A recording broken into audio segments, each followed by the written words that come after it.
J'ai choisi de parler au travers d'une lettre. Une lettre que je m'autorise à adresser, à ma place de dire à tout personne âgée, fragile ou dépendante, à tous les établissements qui les accueillent, bien sûr, à tous les personnels qui les accompagnent et à tous les proches qui les aiment. Cette lettre, forcément, aujourd'hui, a pour objectif de répondre à la question « Je protège donc je nuis ?» Alors d'abord, bonjour chers résidents, chères familles et proches et chers collègues. À la suite de cette phase aiguë de la crise Covid, quand il m'a été proposé d'en dire quelque chose, j'ai tout de suite pensé que cela me permettrait de prendre un peu de distance. Pas de la distance sociale, pas de la distance physique, on l'avait déjà beaucoup trop fait, mais de la distance qui fait du bien, de la distance qui permet de relativiser les choses, pour trouver de nouvelles perspectives et prendre une nouvelle impulsion. Je vous propose donc de vous parler assez simplement de mon expérience de directrice d'EHPAD, durant cette période singulière et complexe, ayant amené la mise en œuvre de mesures particulièrement contraignantes, pour les résidents, évidemment, au sein des établissements comme celui que je dirige. Peut-être que ce partage d'expérience permettra d'avancer ensemble sur l'épineuse question « Je protège donc je nuis ». Les mesures en question, vous les connaissez trop bien déjà, l'interdiction des visites, le confinement en chambre, la distanciation physique, sociale, le port du masque selon les situations, et puis l'impossibilité de sortir, en tout cas en dehors du jardin de l'établissement. Ces mesures, elles ont marqué un changement absolument radical de vie. Un changement pour les résidents, bien sûr, pour les familles et les proches, et pour l'ensemble des équipes au sein des établissements. Ces restrictions nous ont rapidement amenés à craindre évidemment des effets délétères pour les résidents. Et ainsi, tous, directeurs, médecins coordonnateurs, infirmiers, personnel soignant et accompagnant, nous avons observé attentivement, dès les premiers jours, l'évolution des résidents, leur comportement, leur humeur, leur poids. Nous avons comptabilisé les chutes, plus nombreuses, les moments de découragement et les larmes. Bien sûr, on avait parfaitement compris qu'étant donné le niveau de létalité très important du virus chez les personnes âgées fragiles, il convenait de protéger les résidents. Nous devions par tout moyen empêcher l'entrée du virus. Par tout moyen, vraiment. La restriction des conditions d'existence, surtout quand ces conditions sont déjà limitées par les fragilités liées à l'âge, le handicap, les déficiences ou la maladie, nous est apparue contraire aux valeurs qui habituellement guident nos actions. Nous avons pourtant très vite pris des initiatives originales, innovantes. Ainsi, dès l'interdiction des visites, nous avons mis en œuvre des rendez-vous avec les proches, grâce à des tablettes, des outils de communication qui ont permis de nombreuses rencontres virtuelles. Nous avons proposé des activités individuelles en chambre. Tous les professionnels ont cessé leur activité habituelle pour se rendre disponibles auprès des résidents confinés. Nous avons fait circuler chaque semaine, parfois plus, des chariots gourmands dans les couloirs pour servir à chaque résident sur le pas de sa porte des cocktails, des yaourts gourmands, des crêpes. Nous avons même organisé des mini-concerts autour de l'établissement afin que les résidents puissent en profiter depuis leurs fenêtres.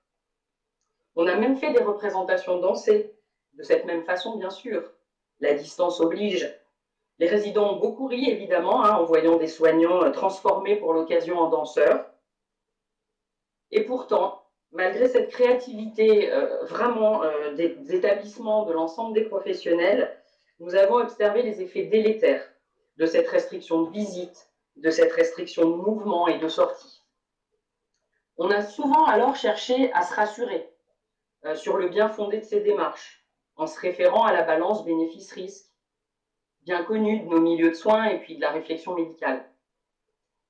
Toutefois, l'équilibre de cette balance est resté souvent bien précaire au regard de nos constats auprès des résidents.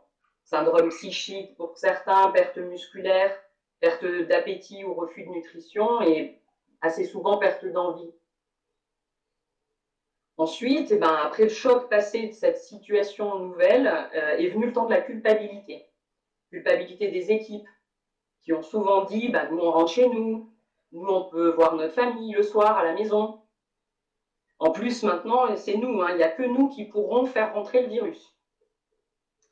Alors, on a commencé à prendre un peu de temps. On a pris du temps pour se parler, pour réfléchir, évidemment, en équipe, à la meilleure façon de mettre en œuvre ces consignes qui nous parvenaient tous les jours. On a en plus, peu à peu, pris conscience que ces mesures de restriction, elles allaient durer. Non, ces mesures n'étaient pas l'affaire de quelques jours, ni de quelques semaines. Ces mesures devaient durer et les résidents les enduraient. La question qui revenait sans cesse, c'était combien de temps, à quel prix? En rencontrant les résidents chaque jour, l'un d'eux m'a dit, par exemple, au bout de quelques semaines, on ressortira plus jamais maintenant, c'est foutu. Un autre m'a dit avec plutôt de la colère dans la voix, je m'en fous de ce virus, il m'emmerde ce virus. Tout ce que je veux, moi, c'est aller au restaurant. Et pour d'autres, l'impact de cet isolement a amené des décompensations inattendues. Une résidente qui n'avait jusque-là jamais présenté ce type de trouble nous a dit, en regardant sur le mur de sa chambre la photo de ses parents en Algérie, qu'il l'avait abandonnée ici et qu'il fallait absolument qu'elle parte pour les retrouver. Or, ses parents sont décédés depuis plusieurs années. Pour d'autres, enfin, le confinement les a privés de revoir un père, une mère dans la maison familiale.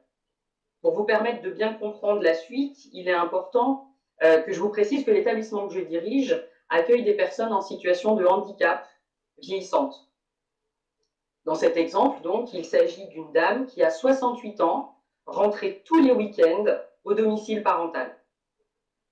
Elle a dû suivre à distance l'AVC de son père, son hospitalisation dans un état critique en réanimation, sa convalescence en soins intensifs et finalement son entrée en EHPAD avec sa mère, qui elle-même présentait une démence de type Alzheimer depuis plusieurs années.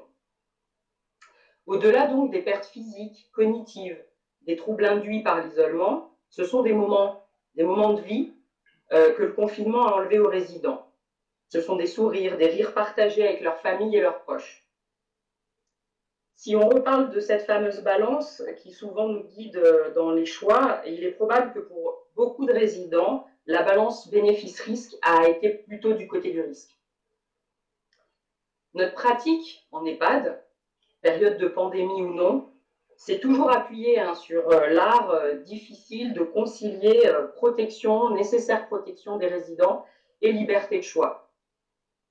Or, durant cette crise du Covid, les établissements ont vu se superposer des consignes, des protocoles, des mémentos, chacun venant limiter peu à peu et annuler finalement certaines des libertés des résidents. De plus, quelle difficulté en tant que directeur ou équipe tout entière de s'y retrouver au milieu d'ordre contre ordre. En effet, à plusieurs reprises, les annonces télévisées du ministère se sont vues restreintes ou même annulées parfois par l'ARS, l'Agence régionale de santé locale, ou par la Direction générale de la santé. Les consignes ont même parfois été différentes entre les ARS. Nous avons donc dû faire au mieux pour s'adapter quasi quotidiennement aux contradictions et superpositions de consignes, avec parfois l'impression d'un certain désordre, probablement difficilement lisible pour les familles et les proches, malgré nos communications nombreuses sur cette période. Et dans ce contexte, jamais il n'a été proposé aux établissements ou aux organismes gestionnaires de construire assez librement, dans une réflexion pluriprofessionnelle centrée sur le résident, des mesures de protection adaptées à nos situations et au contexte que l'on vivait. Pourtant, il me semble en tout cas, il nous a semblé que élaborer et proposer des mesures d'assouplissement des contraintes, ce sont des actes du prendre soin que nous mettons quotidiennement en œuvre. Tout à coup, nous ne pouvions plus le faire.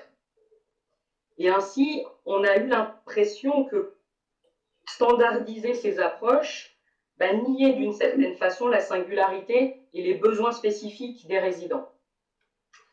L'intelligence que l'équipe est capable d'exprimer, ce qu'on appelle intelligence collective, il me semble qu'elle existe dans les établissements et qu'elle aurait pu permettre de trouver des adaptations et des organisations, peut-être parfois plus adaptées, aux résidents, au contexte local et aux ressources disponibles. Enfin, avant de conclure, pour ce sujet, il me semble aussi assez important de parler du confinement particulier des résidents déambulants. En effet, que dire du confinement en chambre à imposer à des résidents habitués à une circulation incessante dans les couloirs et les étages de l'établissement? Doit-on alors contenir et dans un projet d'établissement qui s'y oppose? Comment, alors même que le travail institutionnel se construit pour élaborer des stratégies d'évitement de la contention? Où est le sens? Comment rester alors porteur d'une vision, d'un projet que l'on semble piétiner pour rester en bonne santé à tout prix?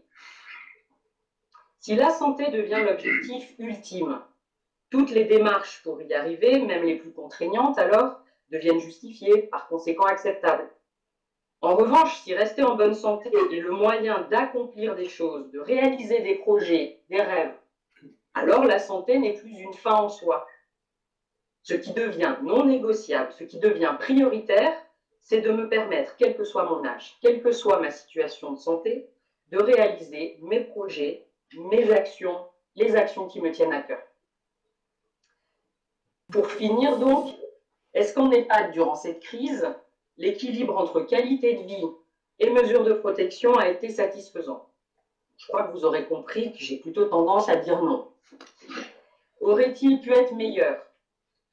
Pour le coup, là, ça reste quand même difficile à dire, car évidemment, l'impréparation et la soudaineté de la situation a certainement empêché la concertation nécessaire et l'évaluation des risques de façon partagée. À l'appui de nos retours d'expérience, à nouveau demain, protéger à tout prix ou accepter certains risques. Dès lors que l'on est en charge de l'hébergement ou de l'accueil de personnes, il nous faut revenir à l'essentiel, quelles que soient nos fonctions ou nos responsabilités. Qu'est-ce qui est important pour cette personne que j'accompagne à ce moment-là? Cela nécessite bien sûr de trouver là encore un équilibre entre intérêt individuel et collectivité. Mais ce n'est qu'en laissant un peu de cet espace d'expression et de concertation que nous pourrons collectivement, à mon avis, éviter les mesures qui ont pu parfois accentuer les vulnérabilités des résidents. Les équipes pourront alors tenter de construire une démarche proportionnée et adaptée à chaque personne et à son environnement pour protéger bien sûr les plus vulnérables, mais tout en restant également fidèles aux principes de respect et de dignité qui donnent sens à notre pratique. J'ai envie de conclure par « Je protège, donc il vit ». Prenez soin de vous.